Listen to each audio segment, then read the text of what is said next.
Hey guys, welcome to success galore. आप सभी का हार्दिक स्वागत है। गाइस, अगर आपने चैनल अभी तक सब्सक्राइब नहीं किया then please subscribe the channel and hit the bell icon. Right, आज हम क्या करेंगे इस वीडियो में हम करेंगे रीजनिंग के जो पिछले साल के क्वेश्चंस हैं हम उनको सॉल्व करने की कोशिश करेंगे, चाहे वो क्वेश्चन IB में आए हों या SSC में आए हों या फिर बैंकिंग के किसी भी एग्ज़ाम में आए हों। आज हम उनको फिर से सॉल्व करने की कोशिश करेंगे। ठीक है गाइस, चलिए आज के पहले क्वेश्चन के साथ शुरुआत करते हैं। ये क्वेश्चन पिछली जो मैंने क्लास ली थी उसका है, जहाँ मैंने आपको गलत बता दिया था। क्या गलत बताया था? मैंने आपको यहाँ से क्वेश्चन क्या पूछा था कि हमें बताना था राइट साइड से 5th एलिमेंट एंड फिर 5th एलिमेंट से 17 एलिमेंट, यानी कि हमें राइट साइड से कौन सा एलिमेंट बताना था? 22। ठीक है, तो मैंने R को काउंट नहीं किया था एंड मेरी गलती है, उसके साथ साथ थोड़ी सी आपकी गलती है कि आपने मुझे बताया नहीं। चलिए अब मैं बताता हूँ एक बार। मैं वेट कर रहा था कि शायद आप बताएं, आपने किसी ने बताया ही नहीं। चलिए देखिए, राइट साइड से 5th एलिमेंट 1 2 3 4 5, 5th एलिमेंट ये एंड फिर 5th एलिमेंट से 17 एलिमेंट लेफ्ट जाना है। ठीक है, 1 2 3 4 5 6 7 8 9 10 11 12 13 14 15 16 17। ठीक है, या तो हम ऐसे निकालें या फिर हम सीधे राइट साइड से कौन सा एलिमेंट निकालें? 22वां एलिमेंट, यानी कि 22th एलिमेंट। 1 2 3 4 5 6 7 8 9 10 11 12 13 14 15 16 17 18 19 20 21 एंड 22। सो आपका सही आंसर क्या होगा? ये। ठीक है गाइज, आज के पहले क्वेश्चन के साथ शुरुआत करते हैं। यहाँ क्या दिया हुआ है कि ब्लेंड को एक कोड में क्या लिखा जाता है? ENHPG। तो बिनर को कैसे लिखा जाएगा? देखिए, अगर गाइज आपको ABCD यानी कि अल्फ़ाबेट्स का जो अल्फ़ाबेटिकल ऑर्डर में जो उसका टर्म है यानी कि काउंटिंग है वो अगर याद है that is well and good. अगर आपको याद नहीं है तो आप ये सीरीज़ तुरंत पेपर में लिख लिया कीजिए। ABCDEFGHIJKLM, M तक इसको लिखना, उसके बाद N से N के नीचे लिखना, M के नीचे लिखना स्टार्ट कर देना। MNOPQRSTUVWXY and Z। ठीक है, इससे क्या फ़ायदा होगा मैं आपको अभी दिखाता हूँ। ये देखिए, 1 2 3 4 5 6 7 8 9 10 11 12 13 14 15 16 17 18 19 20 21 22 23 24 25 एंड 26। देखिए, इससे फ़ायदा क्या होगा कि हमें अल्फ़ाबेट्स के एक्चुअल ऑर्डर हमें पता चल गए। A का 1 होगा, B का 2 होगा, Z का 26 होगा, 25 होगा। ये तो हमें एक्चुअल ऑर्डर हमें पता चल गया। लेकिन अगर हम पूछें रिवर्स ऑर्डर में, काफ़ी सारे क्वेश्चन में पूछ लिया जाता है रिवर्स ऑर्डर में, Z को 1 लिख देते हैं, S को 8 लिख देते हैं। ठीक है, तो यहाँ क्या होगा, हमें हर एक चीज़ का रिवर्स ऑर्डर भी पता चल गया है। Z को क्या लिखेंगे रिवर्स ऑर्डर में? 1, और A को रिवर्स ऑर्डर में क्या लिखेंगे? 26। F को रिवर्स ऑर्डर में क्या लिखेंगे? 21 एंड U को रिवर्स ऑर्डर में क्या लिखेंगे? 6। ठीक है गाइज, चलिए अब इस क्वेश्चन को बनाते हैं।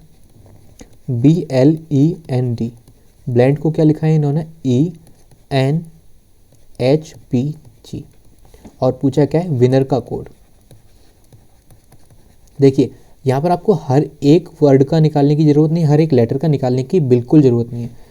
ठीक है, आप पहले ये देखें सीरीज़ क्या जा रही है, कैसे बना रहे हैं। B के बाद E, अगर B के बाद E देखें तो यहाँ पर +3 हो जाएगा। लास्ट का अगर हम देखें D के बाद G, यानी कि अगेन +3। ठीक है, L का देखें, L के बाद क्या है? N, यानी कि +2। E के बाद H, E के बाद H यानी कि +3, तो यहाँ पर +2 ही आएगा। तो यहाँ क्या आएगा? +3 +2 +3 +2 +3 +2। ठीक है, R के बाद +2 देखना, T आ रहा है यानी कि यहाँ T आएगा। W के बाद +3 यानी कि Z आएगा। ठीक है, देखिए आपका एक ऑप्शन एलिमिनेट हो गया। ठीक है, एक ऑप्शन एलिमिनेट ये हो गया और एक ऑप्शन एलिमिनेट ये हो गया। 2 ऑप्शन आपके यहीं एलिमिनेट हो जाते हैं।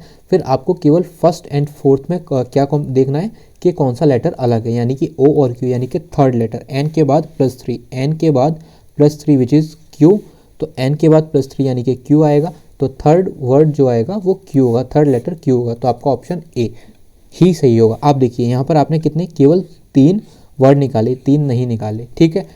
तो आपको स्मार्टली वर्क करना है एंड याद करने की कोई ज़रूरत नहीं है इसकी। मैं अभी भी यही बोलूँगा, अगर आप ये सीरीज़ लिख लोगे तो आप एक्यूरेसी के साथ जितने भी पेपर में इससे रिलेटेड क्वेश्चन आएंगे आप उनको इजीली बना पाओगे, ठीक है। चलिए आगे चलते हैं। देखिए इस क्वेश्चन में भी उसकी कैसे यूज़ होगा। बी को क्या लिखा है इन्होंने 44, FAT को क्या लिखा है 54, ठीक है। पूछा क्या है LATE को क्या लिखेंगे। वी का वैसे जो प्लेस वैल्यू है वो 22 है। अगर आपको नहीं याद तो देखिए आप फिर से इसमें चेक कर लीजिए, बी की क्या प्लेस वैल्यू है, बी की है 22, ठीक है। अगर हम FAT की बात करें यानी कि 6, F की वैल्यू है, A की क्या है 1 और T की क्या है 20। आप एक बार क्रॉस चेक कर लीजिए, देखिए T की 20 आ रही है, F की 6 आ रही है और A की क्या आ रही है 1 आ रही है, ठीक है। तो इसका क्या आएगा 27। अगर हम इसका 2 से मल्टीप्लाई करते हैं 54 आ रहा है, एंड 22 का 2 से मल्टीप्लाई करते हैं तो क्या आ रहा है 44। तो हम LATE की देखते हैं। LATE में अगर हम देखें 12 + 1 + 20 + 5, ठीक है। आप एक बार प्लेस वैल्यू खुद चेक कर लीजिए, LATE,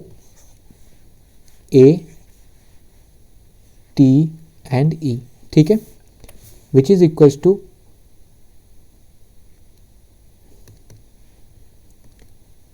38, ठीक है। 13 + 25 विच इज इक्वल्स टू 38। अगर इसका हम 2 से मल्टीप्लाई करेंगे तो क्या आएगा 76। तो आपका ऑप्शन नंबर ए सही आंसर होगा। Getting my point. चलिए आगे करते हैं। अभी एक ब्लड रिलेशन का क्वेश्चन है। देखिए ब्लड रिलेशन का अगर कोई क्वेश्चन आता है तो मैं कैसे डिनोट करता हूँ, पहले मैं आपको ये बता देता हूँ।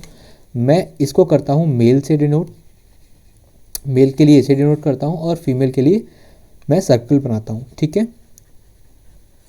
काफ़ी लोग प्लस बनाएंगे, माइनस बनाएंगे, बट जो मैं बनाता हूँ वो मैं आपको बता रहा हूँ। आप कोशिश कीजिए, अगर आप इससे बनाते हैं कोई इशू नहीं है, अगर आप इससे बनाते हो that is well and good, कोई इशू नहीं है, ठीक है।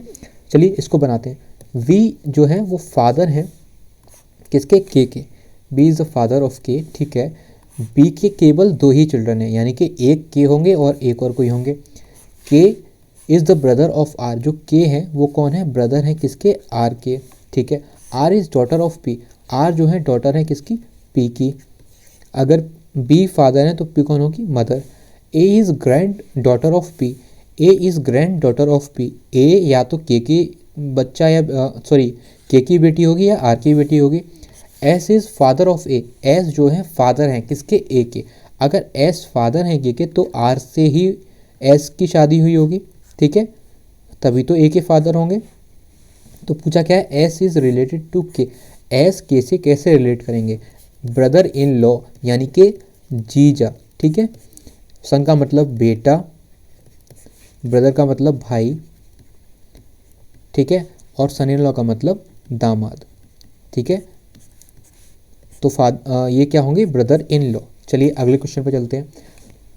ये एक इक्वेशन दिया, देखिए मैंने आपको प्रायोरिटी के लिए बताया था, हमेशा प्रायोरिटी किसको देंगे, मल्टीप्लिकेशन या फिर division. After that multiplication, division, plus minus, उसके बाद प्लस माइनस, ठीक है। तो पहली प्रायोरिटी हमेशा आती है मल्टीप्लिकेशन या डिवीज़न की। यहाँ पर ऑप्शन नंबर बी है जिसके साथ मल्टीप्लिकेशन और डिवीजन दोनों हैं और कोई ऑप्शन नहीं है। चलिए पहले इसी को एक्सचेंज करके कोशिश करेंगे, अगर ये इक्वेशन बन जाती है दैट इज़ बेटर। 99% टाइम आपकी इक्वेशन बन जाएगी, ठीक है।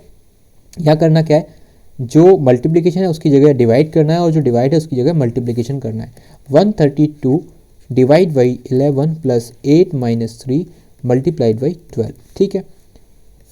इससे क्या होगा 1 and 2, 12 times plus 8 - 3 multiplied by 2 which is equals to 20 - 36। आपका आंसर पहले से ही निकल गया, हार्डली आपको 10 सेकंड लगेंगे अगर आप प्रायोरिटी के हिसाब से क्वेश्चन को सॉल्व करेंगे। तो आपका बी ही राइट आंसर होगा, ठीक है। चलिए आगे चलते हैं। आप इन ऑप्शन को खुद एक बार ट्राई कीजिए, ठीक है, निकालने का। चलिए यह है सिलोजिज्म का क्वेश्चन, बनाते हैं। All ocean, all rocks are ocean, all rocks are ocean, all oceans are balloon, some watches are balloon, ठीक है। ये कुछ वॉचेज हैं जो बलून भी हैं, ठीक है।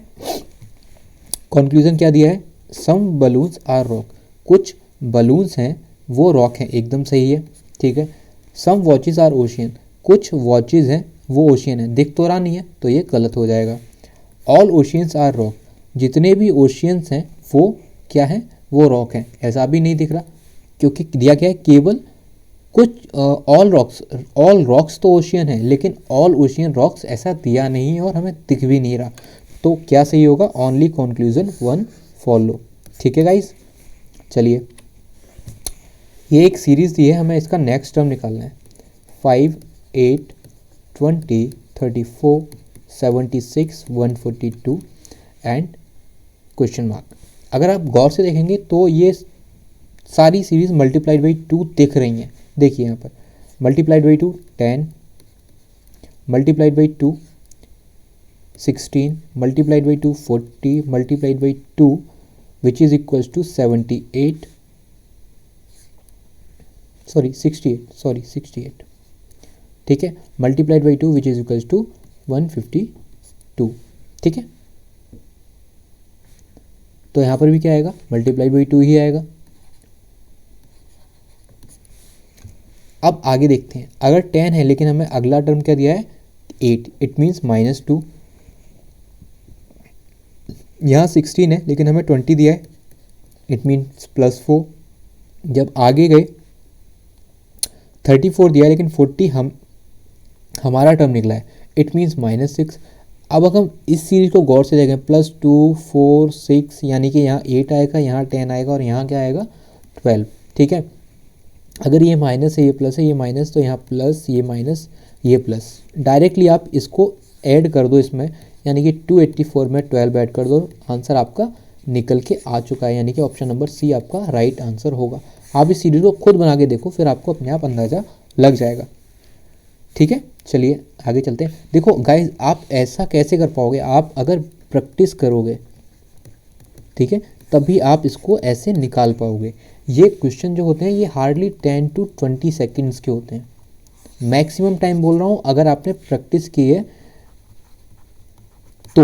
और प्रैक्टिस के साथ साथ आपके जो कॉन्सेप्ट्स हैं वो क्लियर होने चाहिए, तभी आप ये 10 से 20 सेकंड में निकाल पाओगे ऐसे क्वेश्चंस। ठीक है, चलिए अगले क्वेश्चन पे बनाते हैं। ये सीरीज़ दी है, इस सीरीज़ के लिए मैंने आपको बताया था कि सबसे पहले आप जितने भी आपके लेटर्स दिए हैं उनका काउंट करो। 1 2 3 4 5 6 7 8 9 10 11 12 13 14 15 16 17 18 19 20 20 के अगर हैं तो 4 के 5 या 5 के 4 पार्ट्स बनाओ। ठीक है, तो 4 के 5 पार्ट्स बना के देखते हैं। 4 4 4 4। अगर हम इसको देखें, ये बी से स्टार्ट हो रहा है, ठीक है, ये ए पर एंड हो रहा है, ये बी पर एंड हो रहा है, तो ये बन नहीं रहा है एक तरीके से। ठीक है, अब एक बार 5 के बना के देखते हैं।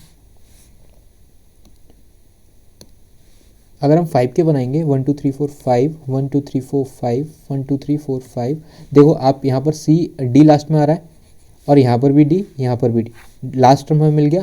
तो A B C D C D C D C D, इसको मिलाते ही आपका पूरा टर्म मिल गया A B C C D, A B C C D, A B C C D, A B C C D. तो यहाँ पे क्या आया, सी सी सी सी सी सी सी सी सी, आपका डी आंसर एकदम सही होगा, सी सी सी ए सी सी डी। ठीक है, आप हमेशा उसको पार्ट में डिवाइड करो और जो आपके मिल रहे हैं उसके हिसाब से आप बनाने की कोशिश करो। अगेन इसमें भी आपको मैक्सिमम 20 to 30 सेकेंड्स ही लगेंगे अगर आपके कॉन्सेप्ट क्लियर हैं एंड आपने अच्छे तरीके से प्रैक्टिस की है तो। ठीक है, चलिए अगले क्वेश्चन पर चलते हैं। ये एक सीरीज दी है, अब इन्होंने क्या पूछा है, यदि इस श्रृंखला में से सारी संख्या हटा दी जाए, यानी कि नंबर हटा दिए जाए। ठीक है भैया, नंबर हटा देते हैं हम।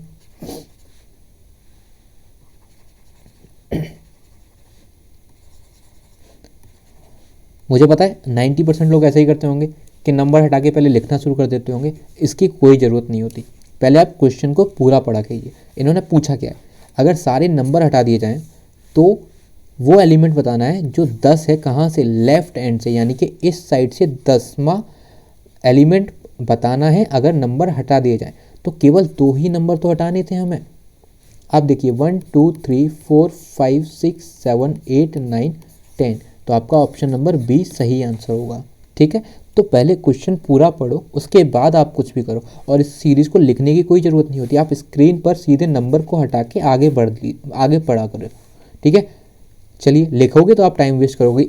ऐसे क्वेश्चन मैक्सिमम 10 सेकेंड लगते हैं, अगर आप फिर से वही कॉन्सेप्ट क्लियर होने चाहिए एंड प्रैक्टिस आपकी होनी चाहिए। चलिए इसको बनाते हैं। निम्नलिखित में से कौन सा तत्व दाईं ओर से तीसरा है जो बाईं ओर से 11वां है? ये कैसा क्वेश्चन है? Which of the following element is third to the right of, अच्छा ठीक है, लेफ्ट हैंड से 11th एलिमेंट से थर्ड राइट, यानी कि 1 2 3 4 5 6 7 8 9 10 11, 1 2 3 6, यानी कि डी आपका सही आंसर है। फिर से देखिए, ऐसा कोई क्वेश्चन हो आप लास्ट से पढ़ना शुरू कीजिए। 11 फ्रॉम लेफ्ट से थर्ड क्या पूछा है? राइट। 1 2 3 4 5 6 7 8 9 10 11, 1 2 3 6 आपका right answer. Again 10 second question. चलिए आगे चलते हैं। How many such numbers are there in the above arrangement which are immediately preceded by a consonant and immediately followed by a consonant? It means number के आगे पीछे दोनों की जगह क्या होना चाहिए? कॉन्सोनेंट होना चाहिए। नंबर चेक कर लीजिए, नंबर ये है, यहाँ पर एक चीज़ ध्यान रखिए, ए ई आई ओ यू, यानी कि बॉबल नहीं होना चाहिए। क्या होना चाहिए? कॉन्सोनेंट, यानी कि पूरी alphabet series A E I O U को छोड़कर, ठीक है। नंबर के आगे पीछे कॉन्सोनेंट एक सीरीज बन गई, नंबर के आगे पीछे कॉन्सोनेंट दूसरा मिल गया हमें, ठीक है। अब आगे देखते हैं नंबर का है, नंबर आगे पीछे कॉन्सोनेंट नहीं है, यहाँ पे बॉबल आ गया। नंबर आगे पीछे कॉन्सोनेंट नहीं, बॉबल है। नंबर आगे पीछे कॉन्सोनेंट नहीं है, नंबर आगे पीछे कॉन्सोनेंट नहीं है, नंबर आगे पीछे कॉन्सोनेंट नहीं है, क्योंकि यहाँ पर बॉबल है। तो इसका सही आंसर क्या हुआ? 2। Again 10 to 15 second maximum time बोल रहा हूँ, अगर आपके कॉन्सेप्ट क्लियर है एंड आपने प्रैक्टिस की है। अब ये ब्लड रिलेशन का क्वेश्चन है, चलिए करते हैं इसको। 7 मेंबर्स फैमिली है, 3 जनरेशन है। यहाँ क्या, यहाँ से क्वेश्चन शुरू है। A is mother of P, A क्या है? मदर है किसकी? पी की, ठीक है। P is brother of G, P जो है वो ब्रदर हैं किसके? जी के, ठीक है। K is married to G, G की शादी किससे होती है? के से। S is aunt of M, S जो है वो एम की आंटी हैं, ठीक है। K is child of L, के जो है वो किसके चाइल्ड हैं? एल के, ठीक है। एस इज सिस्टर ऑफ के, और के की सिस्टर है एल, यानी कि जी और के ही एम सन होंगे, या फिर कोई और इनका के और जी का ब्रदर सिस्टर होगा, उसकी एम बेटा या बेटी होगी। अब इन्होंने पूछा क्या है? अगर एल की शादी जे से होती है, अगर एल की शादी किससे होती है? जे से, तो how is J related to G, J related to G. देखो दोनों के जेंडर नहीं पता, तो इसका आंसर क्या होगा? कैन नॉट बी डिटरमाइंड, ठीक है, can not be determined.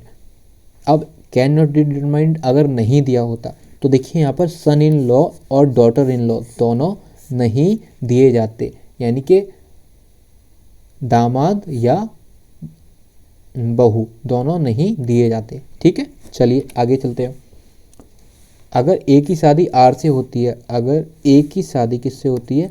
Are से, then how is R related to M, तो आर एम से कैसे रिलेट करेंगे? ये तो अब देखिए आर की शादी होगी तो ए का जेंडर हमें पता है, तो आर का जेंडर हमें पता चल जाएगा, यानी कि आर पी के कौन होंगे? फादर। अगर पी के फादर होंगे तो एम के कौन होंगे? Grand father. तो आपका आंसर क्या हो जाएगा? Grand father. चलिए आगे चलते हैं। अगर एस की शादी जी से हुई है, अगर एस की शादी जी से हुई है, इसको मैं दोबारा बना के आपको बता देता हूँ। देखिए, A is mother of P, P is brother of, एक मिनट,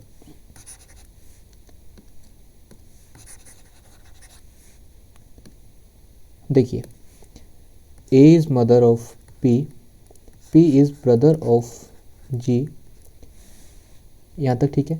के इज़ मैरिड टू जी, के इज़ मैरिड टू जी, ठीक है। S is aunt of M, S is aunt of M, ठीक है। K is child of L and S is sister of K, ठीक है। चलिए यहाँ क्या पूछा है? How is S related to G, S जो है वो जी से कैसे रिलेट होगा, ये तो इजी है। एस जी का जेंडर कोई भी हो, एस तो सिस्टर इन लॉ ही होगी ना, ठीक है। चलिए आगे चलते हैं। सो गाइज दिस इज, हाँ हो गया। अब एक बार आंसर चेक कर लेते हैं। B A E, B A E, C D B, C D B, D C D,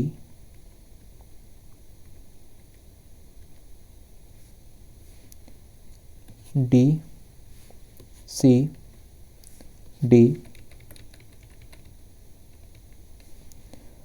B B A ए,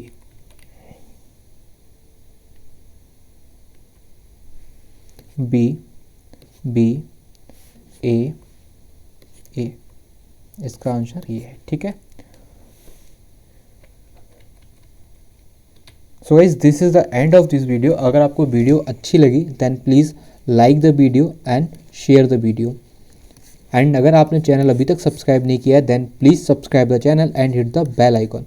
देखिए गाइज मैं इसी प्रकार से आपके रीजनिंग के प्रीवियस ईयर की जो सीरीज़ है उसमें इसी प्रकार से मैं आपको जो भी क्वेश्चन होंगे उनका बेस्ट कॉन्सेप्ट, बेस्ट अप्रोच बताने की कोशिश करूँगा, राइट।